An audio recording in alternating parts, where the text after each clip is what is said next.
Hey guys, what's up? My name is Sean Wayne. Today, pag-usapan natin itong balita, no? Galing sa, I think this is News 5. Yeah, it's news coming from News 5. Na ayon kay Auntie Claire, no? Nagpapakalat di umano si VP Sara ng fake news. Ano kayang fake news itong pinagsasabi ni Auntie Claire?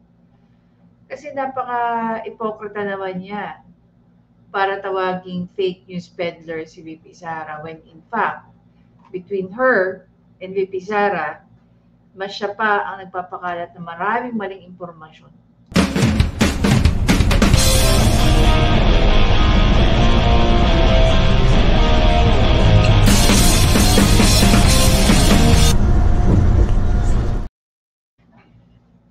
Ito guys, no? Ang ganda ng title natin, ang alamat ng pagmamalinis ni Auntie Claire. Siguro, actually mas maganda ko si Tita Pretty, no, si Tita Lona yung mag-react dito kasi talagang pasok na pasok sa banga ang kanyang pagre-react dito. So basically, nagbigay na naman ng pahayag itong si Auntie Claire ninyo, no? Ang tiyahin yung napakasinungaling about sa naging statement ni VP Sara. Alam niyo naman si VP Sara, no? Dalawa lang naman yung ating i-expect sa kanya other than being serious and her humor. Okay? And this is not the first time na tinawag ni VP Sara na si Auntie Claire at si Franz Castro ay magpinsan. I even saw one publication material na doon sa dulo, sabi ni VP Sara, baka galing sila sa iisang puno. Okay? Baka galing sila sa isang puno. Alam niyo naman ang apelidong Castro, hindi naman unique yan. Napaka-typical niyan. Napakaraming Pilipino na merong Castrong apelido. 'Di ba? Buti nga, ito yung buti nga. Hindi sinasabi ni VP Sara, no, alam niyo naman na tinutugis ni VP Sara ang mga members ng CPP, NP, NDF. Hindi naman din niya sinabi na baka pareho kayong aktivista o leftist gaya ng pag-amin ni ni Franz Castro na hindi naman pala na hanggang ngayon questionable kung siya nga ba ay licensed teacher o hindi. Kasi nga, sinerch yung pangalan niya pakinggan natin yung pahayag dito. Sinagot naman ng Malacanang ang mga pahayag ni VP Sara ayon kay Palace Press Officer Undersecretary Claire Castro. Nakakalungkot na ang bise ay nagpapakalat ng fake news. Sabi ng bise, magpinsan sina Yusek Castro at ACT Teachers Party List Representative Franz Castro. Pero una nang pinaliwanag ni Yusek Castro na pareho lang sila ng apelido ng kongresista at hindi sila magkaano-ano. Tungkol naman sa pahayag ng bise na bigyan ng benefit of the doubt ang mga senador pagdating. Kaya nga sabi niya, baka galing kayo sa isang puno. 'Di ba? Hindi ko alam kung ganyan ka-gullible itong si Auntie Claire or she's always easy to play with. Na lahat ng bagay sa mundo papatulan niya. 'Di ba? At pag hindi naangkop sa kanya yung naratibo na sinasabi ng ibang tao, she can easily call it out as fake news. Samantalang hanggang ngayon, hindi niya kiniklear yung pagsasabi niya na si PRRD gustong gawing 7 pesos per kilo yung bigas. 'Di ba? Ano pa? Gaya na sinabi ko very recent lang, pinapanood ko yung live ni Attorney Libayan. Point by point, pina-fact check ni Attorney Libayan yung mga sinasabi niya. Sige nga. So sino sa inyong dalawa ang tunay na nagpapakalat ng mga maling impormasyon? Diba? I think it's extremely stupid for Auntie Claire para patulan yung sinasabi ni VP Sara na sila ay magpinsan.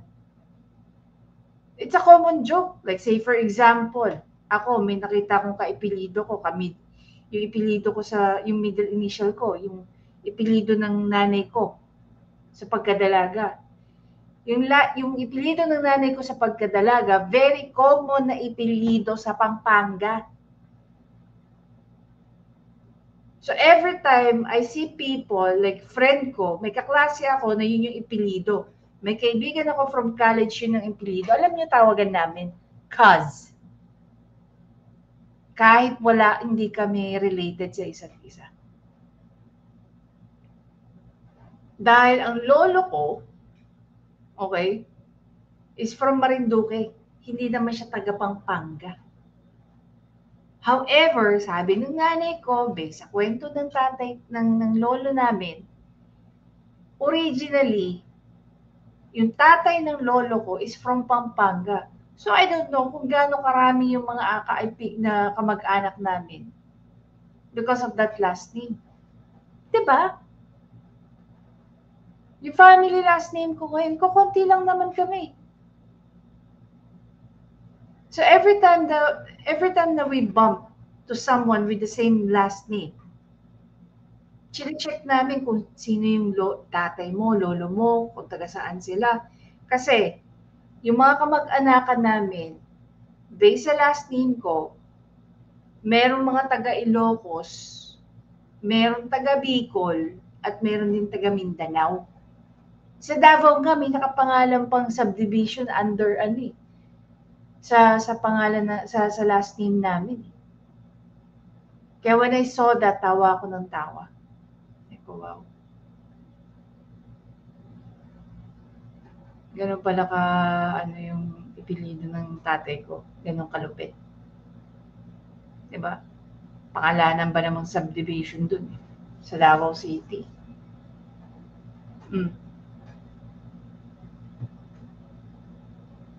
Everybody jokes around pagka magkaipilido kayo. Magtatawagan kayong pinsan, amigo, amigo. Sorry. Ano ba yung primo, prima. Sa Bicol yun ang tawagan sa magpinsan. Primo, prima. Hindi ko alam sa ibang local dialect. So happen lang na magka-impilido kayo, so i-assume nyo na lang na magkamag-anak kayo. So ano masama dun? Kaya nga sa dulo, sabi ni VP Sara, baka galing kayo sa isang puno. Hindi naman niya sinabing galing yan sa isang puno. And she heard you the first time when you said na magkaipilido lang kayo. Hindi kayo magkamag-anak. O ayaw mo kasi ma-associate kay Franz Castro because she is known to be a leftist and activist. Kung hindi man member ng CPP, NPA, NDF. Kaya nga hinahanap ni VP Sara yung link between yung party list ni Franz Castro at saka ng CPP, di ba? Dahil pag napatunayan niya na may koneksyon itong sila Franz Castro sa CPP, NPA, NDF, alam na natin kung anong mangyayari, di ba? Magkakaroon ng full-blown case yan. Full-blown trial. Magkakaroon ng kaso yan. Ngayon, naghihingalo pa nga siya no? At nagdadasal siya ng taimtim na ma-acquit. Ma-acquit siya based sa kanyang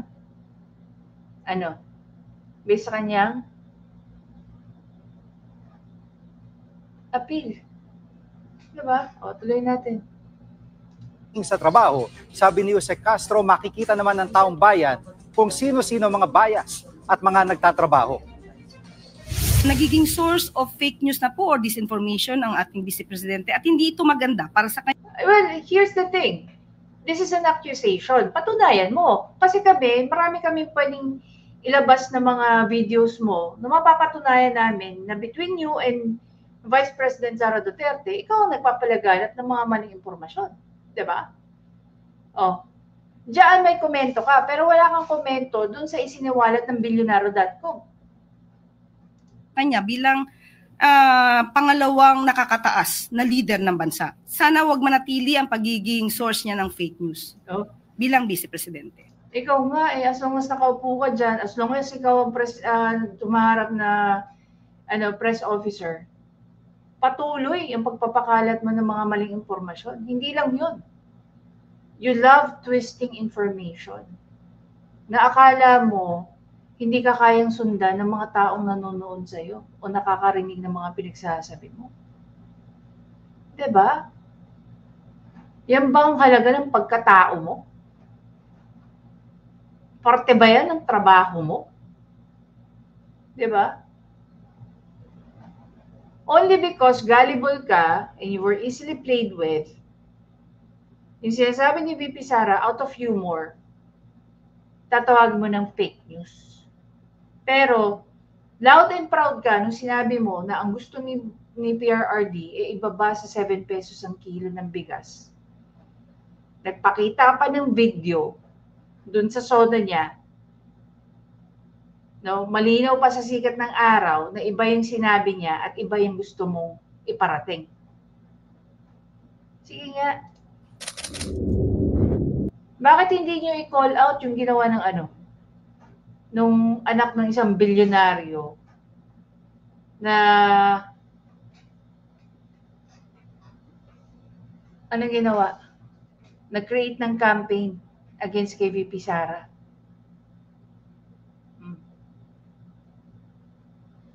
Tahimik kayo, di ba? Mamaya pag-uusapan din natin yan sa live. For now, kayo na makakapagsabi. Sino sa dalawa ang talagang potential na fake news peddler? Pero pagdating sa pagmamalinis,